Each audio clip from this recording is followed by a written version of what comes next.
tīri tādas nozares kā čuguna metināšana nepastāv. Čuguna metina tikai remonta apstākļos, pieņemsim, laisa korpusā vai kādā no tā korpusa detaļa nolūduse.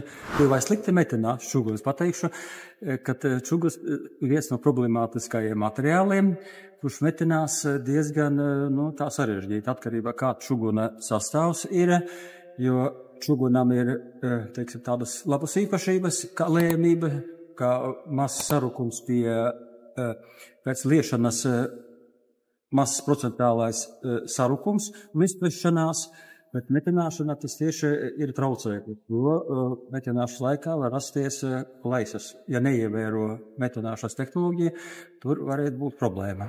Noteikti čuguna metināšanai īpaši jāievēro speciāli domāti elektrode, kas domāti tikai čuguna metināšana. Tas varētu būt oglekļa metāla, nikeļa elektrode vai tīrais oglekļa nikeļa elektrods, kas ir paredzēts tikai un vienīgi čuguna metināšanai. Jāievēro uzkasēšanas temperatūra un pēcmetināšanas maksimāli lēna dzesēšana. Lēna dzesēt var speciāli sagatavojoties, teiksim tā, veikt čuguna metināšanas tehnoloģijai vai sausā smiltī. Ja tā detaļa nav liela, ielikt, ja var termiskā krāstī un tā detaļa atdziest maksimāli lēni tajās smiltīs vai termiskajā krāstī, ja tā detaļa nav liela. Un ja ir?